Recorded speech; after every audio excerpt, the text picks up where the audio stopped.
નમસ્તે બાળકો. હવે આપણે આજે આપણો અધૂરો પાઠ આગળ ચલાવીએ. તમને ખ્યાલ જ છે પાઠનું નામ છે રાજપૂત યુગની શાસન વ્યવસ્થા. તો એમાં આપણે સોલંકીઓની સત્તા સુધી ભણ્યા હતા. સોલંકી સત્તા નબળી પડી એટલે વાઘેલા વંશનું શાસન સ્થપાયું અને વાઘેલા વંશનો છેલ્લો રાજા કર્ણદેવ હતો. જે કર્ણદેવ છે એની હાર થતાં આપણા ગુજરાત ઉપર દિલ્હી સલ્તનતની સ્થાપના થઈ. ત્યાર પછી આપણે દક્ષિણ ભારતના રાજ્યો વિશે આગળ ભણીએ. તો દક્ષિણ ભારતના રાજ્યો છે એ પણ ઉત્તર ભારતની જેમ દક્ષિણ ભારતના રાજ્યોમાં આપણે આગળ જઈએ તો નર્મદા નદીની દક્ષિણમાં આવેલા રાજ્યોને દક્ષિણના રાજ્યો કહેવામાં આવે છે. 8મી સદીમાં ઉત્તર ભારતની જેમ દક્ષિણ ભારતમાં પણ અનેક નાના મોટા રાજ્યવંશો સ્વતંત્ર થયા. તેમાંથી ચાલુક્ય, રાષ્ટ્રકૂટ, પલ્લવ, ચોલ, પાંડ્ય અને ચેર આવા રાજ્યવંશો અસ્તિત્વમાં આવ્યા. તો નર્મદા નદીની દક્ષિણે આ દક્ષિણ ભારતના રાજ્યો છે એ અસ્તિત્વમાં આવ્યા. ત્યાં પુલકેશી બીજો નામનો મહાન શાસક હતો. એના મૃત્યુ પછી દક્ષિણ ભારતમાં નાના રાજપૂત રજવાડાઓ સ્વતંત્ર રાજ્ય બન્યા. તો દક્ષિણ ભારતની અંદર ચાલુક્ય વંશ, પલ્લવ વંશ, ચોલ વંશ, ચેર વંશ અને પાંડ્ય વંશ આવા રાજ્ય વંશો અસ્તિત્વમાં આવ્યા. તો ચાલુક્ય વંશ છે એ હાલમાં ક્યાં છે? તો કે વાતાપી અને બદામી બાજુ. એનો સ્થાપક કોણ હતો? તો કે જયસિંહ. તો ચાલુક્ય વંશના જે રાજાઓ થઈ ગયા એમાં કીર્તિવર્મા, પુલકેશી પ્રથમ અને પુલકેશી બીજો એના જેવા મહાન રાજાઓ થઈ ગયા. હવે ચાલુક્ય વંશ પછી કોણ આવ્યું? તો કે રાષ્ટ્રકૂટ વંશો આવ્યા. તો રાષ્ટ્રકૂટ વંશ છે એનો સ્થાપક હતો ઇન્દ્ર પ્રથમ. કોણ હતો? ઇન્દ્ર પ્રથમ. અને રાષ્ટ્રકૂટ વંશની અંદર ગોવિંદ ત્રીજો મહાન શાસક થઈ ગયો. રાષ્ટ્રકૂટ વંશ પછી તો કે પલ્લવ વંશની સ્થાપના થઈ, જે હાલનો કાંચીપુરમ પ્રદેશ છે. તો પલ્લવ વંશની સ્થાપના છે એ બપ્પદેવે કરી હતી. આ વંશની અંદર એટલે કે પલ્લવ વંશની અંદર મહેન્દ્ર વર્મા, નરસિંહ વર્મા પ્રથમ અને નરસિંહ વર્મા બીજો જેવા રાજાઓ થઈ ગયા. ત્યાર પછી કયો વંશ આવ્યો? તો કે પલ્લવ વંશ પછી ચોલ વંશ આવ્યો, જે અત્યારે તાંજોર પ્રદેશ છે. ચોલ વંશનો સ્થાપક કોણ હતો? તો કે રાજરાજ. કોણ હતો? રાજરાજ. આ વંશની અંદર એટલે કે ચોલ વંશની અંદર રાજરાજ પ્રથમ, રાજાધિરાજ અને રાજચંદ્ર એ મહત્ત્વના રાજાઓ થઈ ગયા. તો ચોલ વંશ પછી તો કે ચેર વંશની સ્થાપના થઈ, અત્યારે જે કેરળ પ્રદેશ છે. તો આ ચેર વંશની સ્થાપના અયન નામના રાજાએ કરી હતી. આ વંશની અંદર એટલે કે ચેર વંશની અંદર શ્રેષ્ઠ શાસક સેતુંગ વનને ગણવામાં આવે છે. તો ચેર વંશ પછી પાંડ્ય વંશની સ્થાપના થઈ. તો આ પાંડ્ય વંશ છે ખૂબ નાનું હતું પણ વેપાર વાણિજ્યનું મોટું કેન્દ્ર હતું. તો આ બધા હતા દક્ષિણ ભારતના રાજ્યો. ક્યાં? તો કે ચાલુક્ય વંશ, રાષ્ટ્રકૂટ વંશ, પલ્લવ વંશ, ચોલ વંશ, ચેર વંશ અને પાંડ્ય વંશ. આટલા રાજ્ય વંશો દક્ષિણ ભારતમાં સ્થપાયા. યાદ રહ્યા નામ? ચલો ત્યાર પછી આપણે આગળ જોઈએ તો રાજપૂત યુગની શાસન વ્યવસ્થા. હવે આ તો આપણે રાજ્યની વાત કરી કે ઉત્તર ભારતમાં આટલા વંશો શાસન કરતા હતા રાજપૂતો, દક્ષિણ ભારતમાં આટલા રાજપૂતો શાસન કરતા હતા. તો ત્યારે રાજ્યની શાસન વ્યવસ્થા કેવી હતી? તો આપણે એમાં જઈએ આગળ. રાજપૂત યુગમાં વિવિધ રાજ્યવંશોનું શાસન હતું. એ સમયમાં શાસક રાજ્યવંશના પરિવર્તનો આવતા, પરંતુ રાજનૈતિક પરિસ્થિતિમાં કોઈ ફેરફાર જોવા મળતો નથી. આપણે જોયું કે રાજપૂત યુગ છે એ તો એક પછી એક, ચાલુક્ય વંશ પછી પલ્લવ વંશ આવ્યો, પછી ચોલ વંશ, ચેર વંશ, પાંડ્ય વંશ, એટલે કે રાજ્યવંશો બદલાતા ગયા. પણ રાજ્યની જે શાસન વ્યવસ્થા હતી એમાં કાંઈ ફેરફાર થયો નહીં. રાજપૂત યુગમાં રાજાનું પદ તો વંશ પરંપરાગત હતું. રાજા હોય એનો દીકરો જ રાજા થાય. એનું પદ હતું આવું વંશ પરંપરાગત. આપણે રાજા થવું હોય, આમ પ્રજામાંથી કોઈને રાજા બનવું હોય તો એ શક્ય હતું નહીં. ત્યારે કેવું હતું તો કે રાજાશાહી. તો રાજાનું જે કાંઈ પદ હતું એ તો કેવું હતું તો કે વંશ પરંપરાગત હતું. રાજાનો જ્યેષ્ઠ પુત્ર જ રાજ્યાધિકારી બને એવું નહોતું. રાજાનો જે જ્યેષ્ઠ એટલે મોટો દીકરો જ રાજા બને એવું હતું નહીં. રાજા પોતાના પુત્રોમાંથી ઉત્તરાધિકારી તરીકે કોઈ એક પુત્રને યુવરાજ બનાવતા આ યુવરાજ પાછળથી રાજા બનતો. રાજા પોતાના જેટલા પુત્રો હોય એમાંથી કોઈ એક પુત્રને ઉત્તરાધિકારી એટલે કે યુવરાજ બનાવે, અને આ યુવરાજ જેને બનાવે એ પાછળથી રાજા બનતો. લોકો અથવા તો રાજદરબારીઓએ ચૂંટણી કરી અથવા તો પસંદગી કરી અને મંત્રીઓની પસંદગી કરી હોવાના ઉદાહરણો છે. જેમ કે કાશ્મીરના યશસ્કરની બ્રાહ્મણોની સભાએ પસંદગી કરી હતી. હવે રાજાનો જ દીકરો રાજા થાય એ તો બરાબર છે, પણ આ યુવરાજ એટલે કે રાજાના પુત્રોમાંથી કોને રાજા બનાવવું એની પસંદગી મંત્રીમંડળ પણ કરતું અથવા તો બ્રાહ્મણોની મંડળી પણ કરતું. એવા દાખલા ત્યારના છે. આપણા કાશ્મીરનો રાજા જે યશસ્કર હતો એની પસંદગી બ્રાહ્મણોની મંડળીએ કરી હતી, અને આપણા ગુજરાતનો રાજા કુમારપાળ હતો એની પસંદગી પ્રધાન મંડળમાંથી કરવામાં આવી હતી. આ સમયે મંત્રીઓના બે પ્રકાર હતા, અમાત્ય અને સચિવો. મંત્રીઓના કેટલા પ્રકાર હતા? બે. ક્યાં ક્યાં? તો કે અમાત્ય અને સચિવો, એ બે પ્રકારના મંત્રીઓ હતા. અમાત્યનું કાર્ય મંત્રણા અને રાજનીતિ કરવાનું હતું. આ અમાત્ય પ્રકારના જે મંત્રીઓ હતા એ શું કરે તો કે એનું કામ રાજનીતિ, રાજ્યનો વ્યવહાર કઈ રીતના ચલાવવો એની નીતિ ઘડવાનું હતું. અને સચિવોનું કાર્ય લડાઈ તથા સુલેહનું હતું. સચિવ પ્રકારના જે મંત્રીઓ હતા એ શું કામ કરે તો કે લડાઈ ક્યાં કરવી, ક્યાં રાજા સાથે સમાધાન, સુલેહ એટલે સમાધાન, સુલેહ કરવું એવું કામ એ લોકો સંભાળતા. દરેક પ્રકારની નીતિનો અંતિમ નિર્ણય રાજા કરતો. આ મંત્રીઓ તો આ બધા કામ કરતા, પણ એનો અંતિમ નિર્ણય કોણ કરતું? રાજા. કોઈ પણ પ્રકારની નીતિ હોય એનો અંતિમ નિર્ણય રાજા કરતા. આ સમયે શાસનમાં અમલદારોમાં મહાપ્રતિહાર અને દંડનાયક જેવા હોદ્દાઓ હતા. તો આ સમય જૂનું જે શાસન હતું એની અંદર કેવા હોદ્દા હતા તો કે મહાપ્રતિહાર, દંડનાયક, એના જેવા હોદ્દાઓ અમલમાં હતા. અને નગરનો જે વડો હોય એને નગરપતિ કહેવામાં આવતો.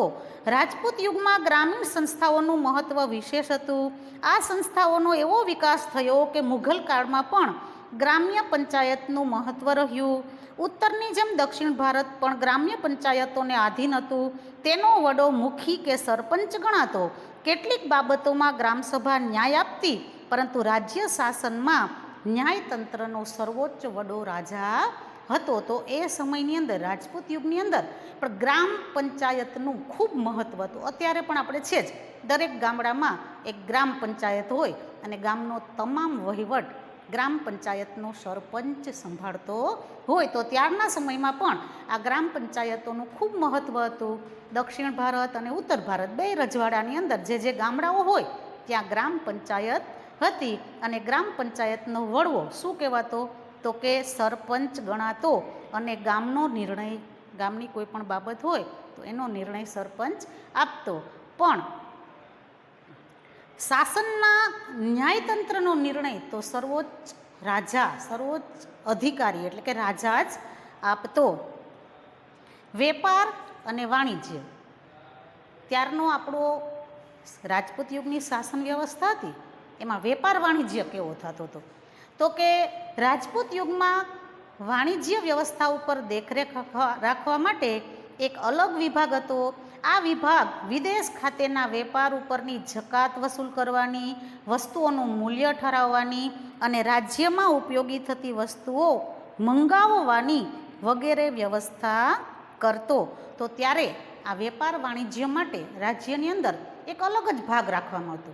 એ જે મંત્રીઓ વેપાર વાણિજ્યના હોય એ કઈ વસ્તુ મંગાવવી રાજ્યમાં શેની જરૂરિયાત છે, કઈ વસ્તુનો નિકાસ કરવો અને નાકા કર એટલે કે રાજ્યની અંદર કોઈ વસ્તુ આવે તો એની ઉપર કર ઉઘરાવવો, આ બધી જ જવાબદારી છે એ આ અલગ વિભાગના મંત્રીઓ સંભાળતા હતા.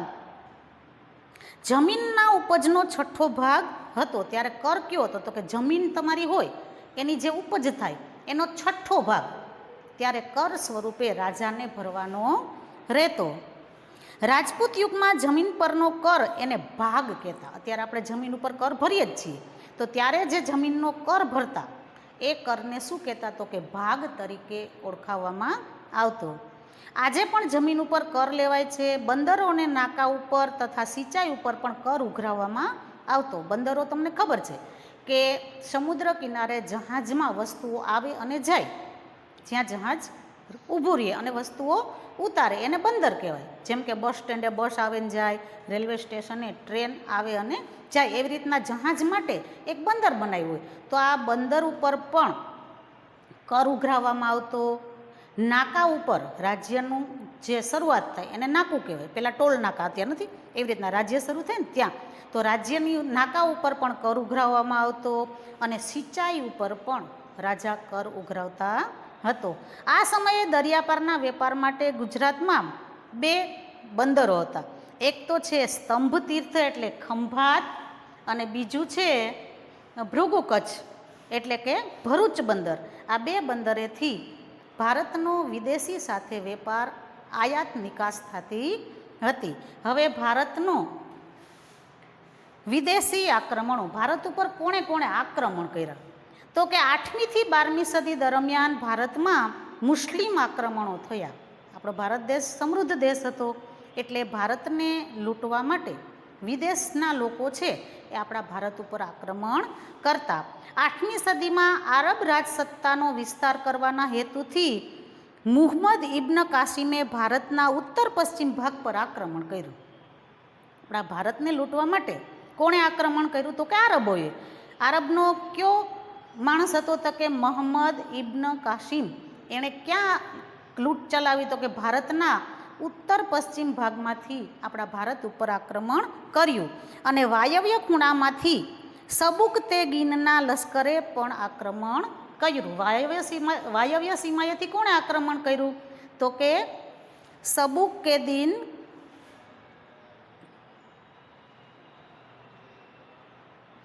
સબુકેગીનના લશ્કરે આક્રમણ કર્યું હતું. પણ આ આક્રમણો તે સમયે ભારતમાં રાજ્ય સત્તા સ્થાપી શક્યા નહીં. આ લોકોએ આક્રમણ કર્યા પણ એ લોકો આપણા ભારતમાં સત્તા સ્થાપી શક્યા નહીં. પણ ઈસવીસન 1026ના સમયગાળામાં ભારતની અઢળક ધન સંપત્તિ જોઈ અને ચડાઈઓ કરી. મોહમ્મદ ગઝનીની ચડાઈનું મુખ્ય કારણ ભારતની અઢળક સંપત્તિ હતી. તે એક ચડાઈ પછી બીજી ચડાઈ કરતો હતો અને દરેક વખતે વધુ તાકાતવર થઈ અને ભારત ઉપર ચડી આવતો.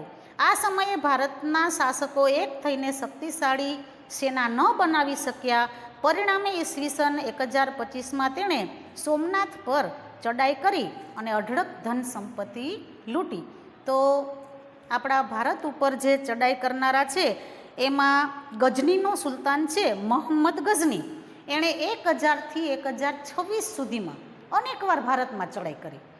દરેક ચડાઈમાં એ આગળની ચડાઈ કરતાં તાકતવરો થઈ અને પાછો આવતો અને ભારતને લૂંટવામાં પ્રયત્ન કરતો. એમાં 1025ની અંદર એ આપણા સોમનાથ મંદિર ઉપર ચડી આવ્યો અને અઢળક ધન સંપત્તિ લૂંટી સોમનાથ મંદિરને તોડી ફોડી અને ફરી પાછો જતો રહ્યો. ત્યારે સોમનાથ મંદિરની અંદર હીરા, માણેક, મોતી એની દિવાલોમાં જડાવેલા હતા.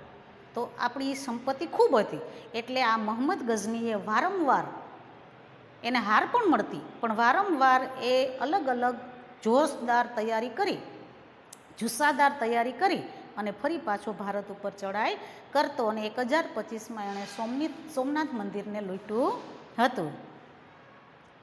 મોહમ્મદ ગઝનીની ચડાઈ બાદ આશરે 150 વર્ષ બાદ પુનઃ ભારત ઉપર તે જ દિશામાંથી આક્રમણ થયું. મોહમ્મદ ગઝની આક્રમણ કરતો તો એ જ દિશામાંથી ફરી પાછું 150 વર્ષ પછી ભારત ઉપર આક્રમણ થયું.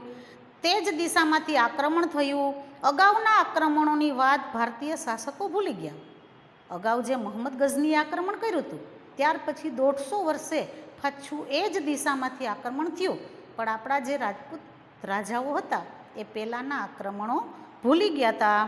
મોહમ્મદ ગઝનીના અવસાન બાદ સત્તા માટે ગઝનીમાં લડાઈઓ ચાલુ થઈ હતી, પણ આ સમયે સત્તા સ્થિર થઈ ન હતી. પછી મોહમ્મદ ગઝની છે એ ગઝનીના પ્રાંતમાં મૃત્યુ પામ્યું અને એની સત્તા મેળવવા માટે ગઝનીના પ્રાંતમાં લડાઈઓ થઈ હતી.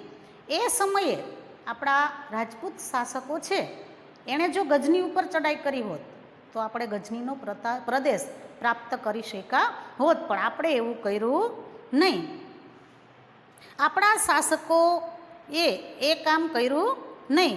ગઝનીના અવસાન બાદ સત્તા માટે ગઝનીમાં લડાઈઓ ચાલી હતી, પણ આ સમયે સત્તા સ્થિર ન થઈ ત્યારે આપણા શાસકો આ નબળાઈનો લાભ લઈ શક્યા નહીં. આપણે અહીંયા ચડાઈ કરી નહીં, નહીંતર આપણે ગઝની પ્રાંત જીતી જાત. પરિણામે 12મી સદીના અંતમાં શિહાબુદ્દીન ઘોરીએ આક્રમણ કર્યું અને શરૂઆતમાં તેને કેટલીક હાર સહન કરવી પડી, પણ છેવટે તરાઈના મેદાનમાં તેણે બીજી ચડાઈમાં પૃથ્વીરાજ ચૌહાણને હાર આપી. આપણે તો કાંઈ કોઈની નબળાઈનો લાભ લઈ શક્યા નહીં. આપણે ગઝની પ્રાંત ઉપર ચડાઈ કરી હોત તો આપણે જીતી ગયા હોત, પણ આપણે એ નબળાઈનો લાભ ન લીધો. તો ત્યાર પછી છે આપણા ભારત ઉપર 150 વર્ષે શિહાબુદ્દીન ઘોરીએ આક્રમણ કર્યું અને એને શરૂઆતમાં તો પહેલાં એને હાર જ મળી, પણ છેલ્લે એણે તરાઈના મેદાનમાં પૃથ્વીરાજ ચૌહાણ સાથે લડાઈ કરી. એની અંદર એણે પૃથ્વીરાજ ચૌહાણને હરાવ્યો અને દિલ્હી ઉપર રાજપૂત શાસન પૂરું થયું અને સલ્તનત કાળ એટલે કે મુસ્લિમોનું શાસન ચાલુ થયું. તો આ પાઠમાં આપણે ઘણું બધું ભણ્યા. રાજપૂત યુગ, એમાં ખાસ કરીને ઉત્તર ભારતના રાજ્યો, દક્ષિણ ભારતના રાજ્યો અને રાજપૂત યુગની શાસન વ્યવસ્થા કેવી હતી, વેપાર વાણિજ્ય કેવા હતા અને ભારત ઉપર વિદેશી આક્રમણો ક્યાં ક્યાં થયા, આ બધી વસ્તુ આજે આપણે પૂરી કરી. હવે હું તમને આજે લેસનના પ્રશ્ન આપું જ છું. એ લેસનના પ્રશ્ન તમે પાઠના આધારે કરજો અને તમારા સ્વાધ્યાયના પ્રશ્નો છે ને એની અંદર તમને વિકલ્પો, જોડકા, એ પ્રશ્નના જવાબ તો આવડી જ જશે.